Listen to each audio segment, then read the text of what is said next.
பெரிய உள்ளியை வச்சு செய்யக்கூடிய ஊறுகாய் ரெசிபி செய்திருக்கேன். இதை ட்ராவல் சைடு ஸ்டார்ட்டுக்கு யூஸ் பண்ணலாம். ஹாய் ஃப்ரெண்ட்ஸ், அஸ்பதி அவந்திகா சேனல். 1/2 கிலோ பெரிய உள்ளியை தோல் நீக்கி வச்சுருக்கேன். நீள வாக்கில் கொஞ்சம் திக்காக கட் பண்ணணும். எல்லா உள்ளியையும் நீள வாக்கில் கட் பண்ணிவிட்டு உப்பு சேர்த்துருக்கேன். உப்பு சேர்த்ததுக்கு பிறகு 1 ஸ்பூன் வச்சு நல்லா மிக்ஸ் பண்ணி விடணும். எண்ணெய் சேர்க்காமல் 1 டீஸ்பூன் கடுகு, 1 டீஸ்பூன் வெந்தயம் வறுத்து வச்சுருக்கேன்.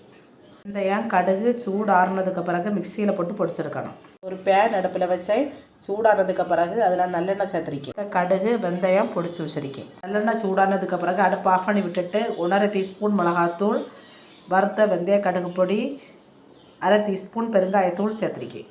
எல்லா பொடியையும் நல்லெண்ணெயில் மிக்ஸ் பண்ணி விட்டுட்டு பெரிய உள்ளியில் சேர்த்துருக்கேன். 1 டேபிள் ஸ்பூன் வினிகர் எடுத்து வச்சுருக்கேன். இதில் சேர்க்கணும். புளிப்புக்காக தான் வினிகர் சேர்க்கியது. வினிகர் சேர்க்கியதுனால சீக்கிரம் உள்ளி ஊறுகாயும் கெட்டு போகாது. இந்த மாதிரி பாட்டில் அடைச்சி வச்சு யூஸ் பண்ணலாம். ஓகே ஃப்ரெண்ட்ஸ், இந்த வீடியோ பிடிச்சிருந்தால் லைக் பண்ணுங்கள், சப்ஸ்கிரைப் பண்ணுங்கள். தேங்க்யூ.